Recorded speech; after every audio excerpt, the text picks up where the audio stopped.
Detroit. Wow, this is bad. Grosse Pointe Park. What in the white snobbery is this? Detroit. Could we, get in a different part of town, maybe? Grosse Pointe Park. Did they get that renovation approved with the HOA?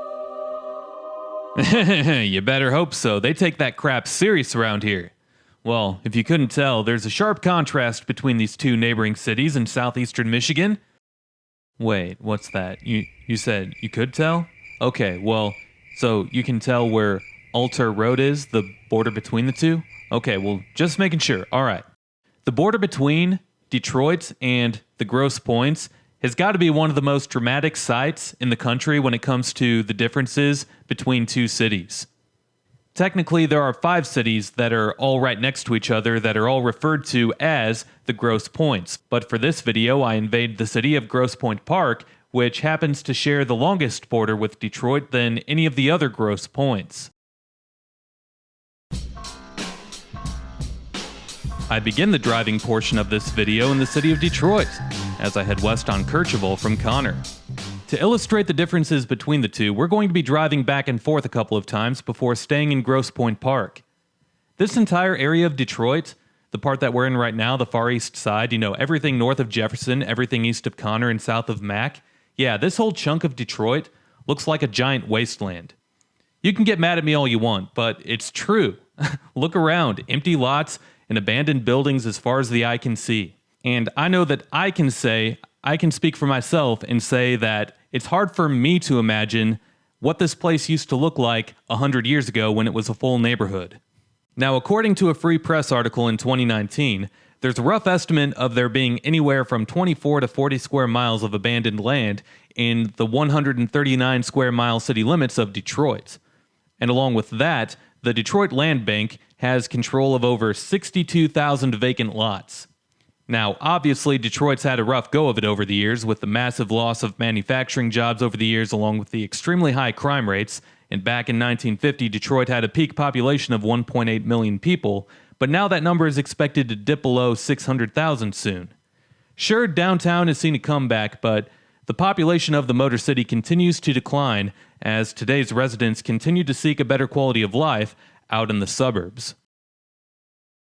Oh, and by the way, if you're mad that I didn't mention a particular issue that Detroit has, or you think I just kind of glossed over everything and you happen to be in the middle of ripping me a new one in the comments section down below, because apparently people get mad if I don't give a certain topic of conversation the respect it deserves. First, I'm going to ask you to press reply and to not delete your comment, because doing that helps these videos destroy the evil monster that is the YouTube algorithm. But after you're done doing that, also make sure to go check out some of my other videos in my Detroit playlist, because I'm pretty sure I talked about every issue that the city faces throughout a series of 28 videos. I just don't have time to mention all of that here for this video. I do have time, however, to illustrate the differences between Detroit and the Grosse Pointes, because that's kind of what this video is about. So if you want to hear more about the issues that the city of Detroit faces, or if you even want to hear the good things going on with the city, such as the downtown comeback or all of the rich history that Detroit has to offer, go make sure to check out those videos. And the link for my Detroit playlist is down below. Alright, well, just like that, we have crossed the commanding presence of Alter Road, and we go from being in the hood to being in the complete opposite of the hood. This is Grosse Pointe Park, and it happens to be one of the more well-off suburbs of Detroit, just like all of the other Grosse Pointe suburbs are. The difference is crazy.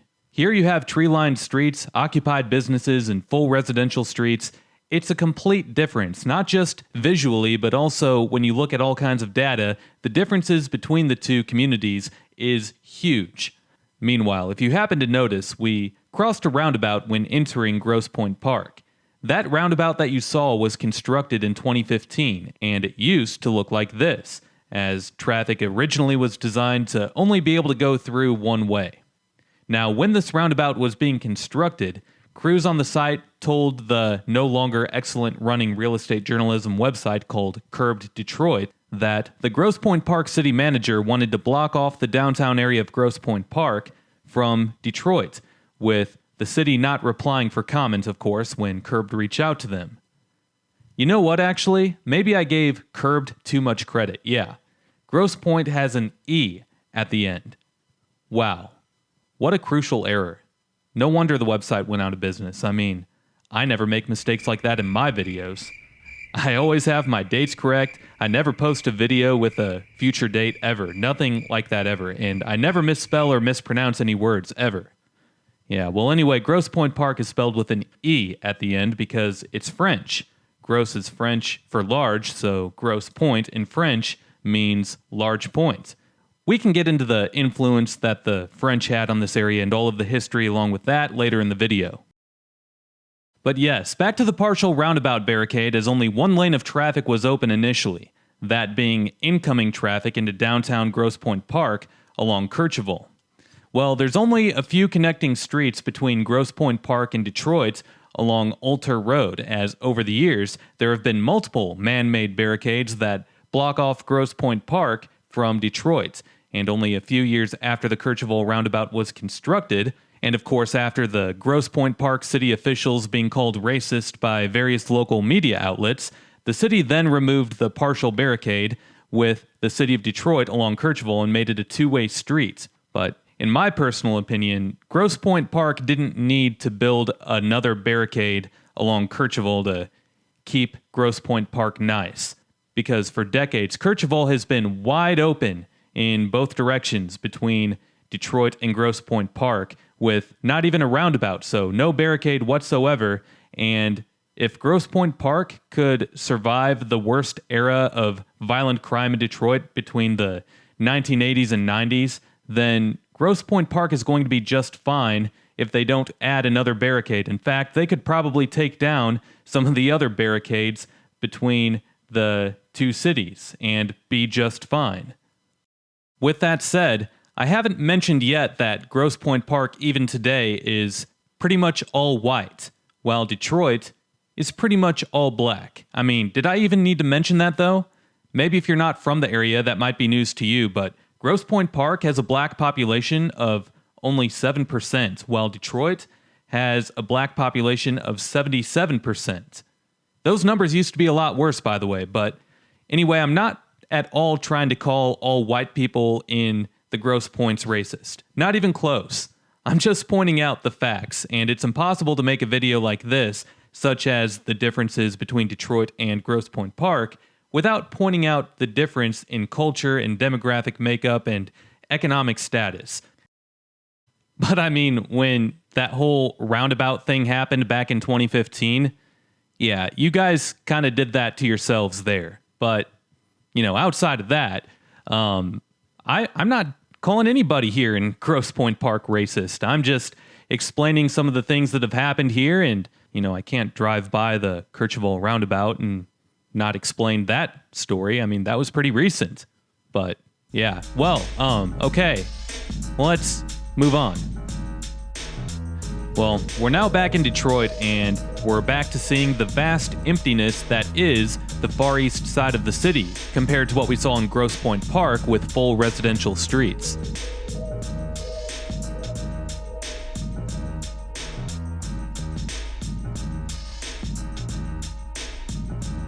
Today, the economic stats among Detroit residents doesn't look good on paper.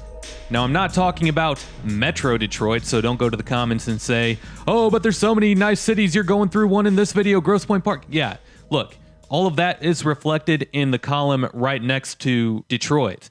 And in that matter, if you're looking at Metro Detroit as a whole, yeah, this place looks pretty good, economically speaking. But anyway, Detroit's median household income is among the lowest in the country for a major city. And additionally, the poverty rates are among the highest in the country for a major city. It's no secret that Detroit ranks low in pretty much every category that goes over the quality of life. So things like public safety, you know, how good the public schools are, or the access to recreational facilities, whatever it is, no large city has been ripped to shreds by the national media more than Detroit has been, whether it's deserved or not. Now, we're starting to see some other cities catch up over the last 10 years, like, Chicago, Memphis, Baltimore. But anyway, the truth is that Detroit has long suffered from job losses in the auto industry that once provided thousands upon thousands of jobs for people who never needed a college degree. And once you take all of those away, you're going to go through some phases here. With that said, the city has long experienced some of the highest violent crime rates in the country that we've seen decade after decade, and some of the worst public schools for a city of any size in this country. The result is people moving out because, people want to have a better quality of life, and you're allowed to move to a different place. And people are going to move out once they see that they have better options. But when people move out, that lowers the tax revenue for the city, and as the residents go, the homes and businesses become abandoned. And after a while, the city is forced to tear down all of their abandoned buildings. So things end up reverting back to nature. And that's what we're seeing here in Detroit. And just like that, we passed Alter Road along Mack Avenue, in which Mack Avenue serves as the other boundary road between Grosse Pointe Park and Detroit. Keep heading northeast along Mack, and Mack Avenue serves as the boundary between Detroit and Grosse Pointe, along with being the boundary between Detroit and Grosse Pointe Farms. In Grosse Pointe Woods, Mack Avenue actually goes right through the city, but even here, you can see that along Mack Avenue that the businesses that are off of this street to our left are in Detroit, and the businesses that are off of this street to our right are in Grosse Pointe Park.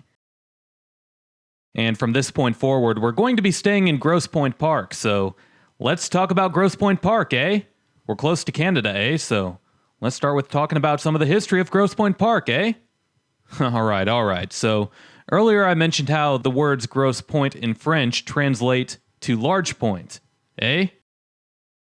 Well, the first usage of the name of Grosse Pointe in this area was through what used to be Grosse Pointe Township, eh? All right, okay, fine, all right, I'll stop, okay. Well, the township was established in Wayne County back in 1846, eh? All right, okay, fine. Well, here's a map of the original Grosse Pointe Township from the Library of Congress. You can see Jefferson Avenue here. Grosse Pointe Township was much larger than what we see today with the 5 Grosse Pointe communities combined. But according to this map, it looks like Grosse Pointe Township used to stretch as far west as Mount Elliott Street, but over the years, Detroit was able to annex more and more land to end up becoming the 139 square miles that it is today. Well, the first village in Grosse Pointe Township was the village of Grosse Pointe, which was incorporated in 1879 along the shores of the almighty Lake St. Clair from modern-day Provincial Road to Fisher Road. Today, that whole area is Grosse Pointe Farms.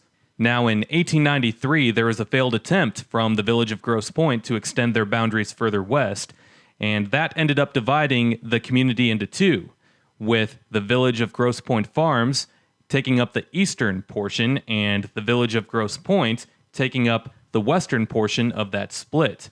Today, that western portion is the city of Grosse Pointe, and of course, that eastern portion is the city of Grosse Pointe Farms. With that said, make sure to stay tuned to the channel to see individual videos on all of the Grosse Pointes. Well, back about 300 years ago or so, this whole area was occupied by French fur traders. They are the ones who surveyed this area, and another visual that the French left us with here in Metro Detroit would be the street layouts of the Grosse Pointes. You can find this along the east side of Detroit as well, but when this area was first settled, there were ribbon farms that lined the Detroit River and Lake St. Clair.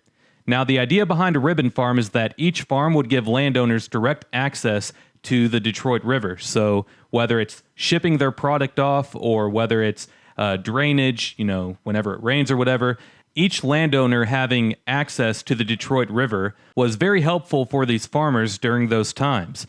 So you would have these long and narrow portions of property that were drawn out upon the area being surveyed. And they all bend in the same way that the Detroit River and Lake St. Clair do. So when you zoom out, you can see that the way that the streets are laid out are all parallel to the way that the shoreline is with the Detroit River and Lake St. Clair in this area. It extends all the way towards a certain portion of the east side of Detroit. And staying in the state of Michigan, you can see this further south as well, down towards the city of Monroe, which is about halfway between Detroit and Toledo. Head east into Ontario, and you can find it throughout the southern portion of the province.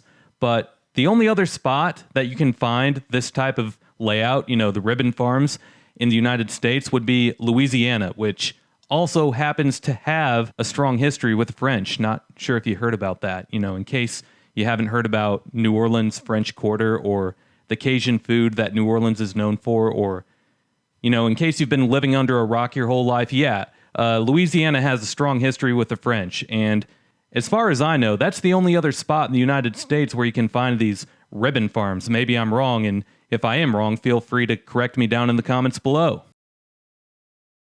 More on the history in a minute, as we just passed by a few very old school buildings that resemble what many of the old school buildings in Detroit could have looked like still today. The only difference between the school buildings in Detroit and the ones in Grosse Pointe is that the school buildings in Grosse Pointe have been properly funded over the years, whereas Detroit's public school funding took a nosedive for many reasons over the years. Tax revenue loss and corruption, to name a few of those reasons. But on the south side of Kercheval was Pierce Middle School, and on the north side was Deffer Elementary. Now, the Grosse Pointe School District isn't considered to be the very best school district in Michigan, but it is among the best, and it has been for a long time. Here we're seeing more of the old money, fancy schmancy downtown Grosse Pointe Park, but more on the history, as throughout much of the 1800s, most of the built-up area that we call the Grosse Pointes today was heavily wooded swampland, while the areas close to the water were orchards and other sorts of farms. Now, things changed during the time period of 1850 to 1900 as lumberjacks took away the woods and wealthy Detroit businessmen built homes along the Lake St. Clair shoreline. And to cap things off, in 1885, Wayne County dug a ditch to drain the land. At first, Grosse Pointe was viewed as a summer resort for the wealthy in Detroit. They would come by on their boats, and that's how they would get here, because there was no road connecting the two at the time, and traveling by horse and buggy took a very long time, so people didn't live here year-round during the beginning stages of Grosse Pointe's history. But in terms of the residents being wealthy, not much has changed in Grosse Pointe over the last 150 years. In 1887, a railroad known as the East Detroit and Grosse Pointe Electric Railway was built, and that's what helped the Grosse Pointes develop into what they are today. Moving on, as in 1807, Grosse Pointe Park was incorporated as a village. During that same year, Detroit annexed much of the remaining portions of Grosse Pointe Township northwest of Mack and west of Alter Road, in which that giant area was known as the Village of Fairview at the time. The earliest homes that are still standing today in Grosse Pointe Park were built anywhere from 1850 to 1860 along Jefferson Avenue. In fact, we'll drive by the oldest home in all of the Grosse Pointes later in this video. Anyway, many of the other homes throughout the Grosse Pointes were built anywhere from the late 1800s throughout the mid-1900s, as the communities were pretty much fully developed by 1950. Now, the other Grosse Pointe communities have points of interest that have more historical significance than anywhere that you'll find in Grosse Pointe Park, but if anything, it's just the collection of the late 19th and early 20th century mansions that continue to make not just Grosse Pointe Park, but all 5 of the Grosse Pointe communities sought after by homebuyers today. Now, taking a look at the population history for Grosse Pointe Park, as you can see here that the population peaked in 1970 with a continuous slow drop until it stayed put around 11,500 in 2010. That being said, the population counts for all 5 of the Grosse Pointe communities look pretty identical to this, with all 5 adding up to be a total population of about 46,000 or so. When it comes to the economic stats for Grosse Pointe Park, the median household income is over $126,000 per year, and as many as 71% of adults 25 and older hold a bachelor's degree or higher. The median value of owner-occupied housing units is $380,000, while the poverty rate is a low 4.3%. So as you can see, Grosse Pointe Park is quite different than the neighboring city in Detroit. What's also different is the crime rates, as crime in Grosse Pointe Park is nothing like what you see in Detroit. The The violent crime rate is only 46 for every 100,000 residents, while the property crime rate is 953 for every 100,000 residents. Over in Detroit, the violent crime rate is over 2,000, and the property crime rate is over 3,000 for every 100,000 residents. So here, in Grosse Pointe Park, you can feel free to walk down Kirchville east of Ulter in your brand new J's without a fear of getting jumped. Over in Detroit, better put on those New Balances. Well, I've got to admit, I don't have any shoes on currently as I'm doing this voiceover portion of the video from my home office, but we're going to continue to drive around the city that is Grosse Pointe Park to see more of the really nice homes that make up this city. Meanwhile, make sure to stay tuned until the end, where I'll give Grosse Pointe Park a Chris Livability Score. Until then, enjoy the elevator music.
All right. It is now that time. You can't always trust a website that spells Grosse Pointe without an E, and you can't always trust the pronouncer at the Grosse Pointe Spelling Bee, but you can always trust Chris's Livability Score.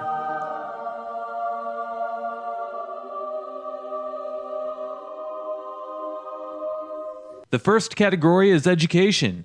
Grosse Pointe Park, along with the rest of the Grosse Pointes, have a strong culture among the community that believes in higher education.